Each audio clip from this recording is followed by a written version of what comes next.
भारत वर्षर पड़ोशी देश बांग्लादेश रे व्याप्त प्रबल हिंसाकांड भारत वर्ष विशेषकर हिंदू समाज अत्यंत उद्वेगजनक घटना बोली विश्व हिंदू परिषद पक्षर कहुଯାଇଛି। कारण बांग्लादेश रे चाकरी संरक्षण विरोध में आरंभ होइथिबा छात्र आंदोलन वर्तमान कट्टरपंथी जिहादी हाथ को चली जाइछि। एथिजोगु कट्टरपंथी जिहादी माने हिंदू मठ मंदिर भांगिबा सहित ताकु मध्य जाली देउछन्ति। एहा सह हिंदू मानको घर व्यवसाय प्रतिष्ठान गुड़िकु मध्य लूट करबा सहित जाली पोड़ी पाउंस करि दउछन्ति। एथिरे सेमानकर मन भरुनि जे हिंदू मानको मध्य अति निर्मम भावे हत्या करूछन्ति।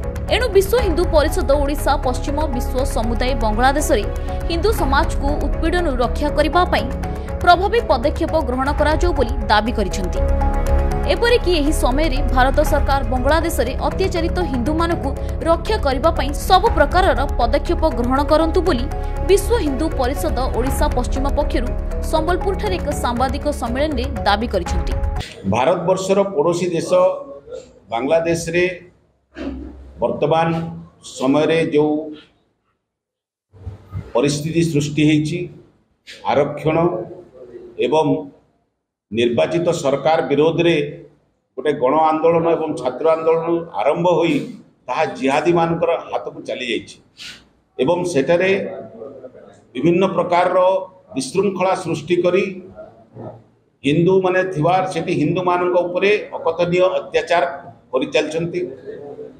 मंदिर मठ गुडी को सेठी भांगी दिया जाउछि, जळै दिया जाउछि। हिंदू मानकर घर दुकान एवं अन्यान्य आसबाब पत्र को मध्य सेठी नष्ट कर दिया जाउछि। महिला मानक एवं शिशु मानक सेठी अत्याचारित करा जाउछि।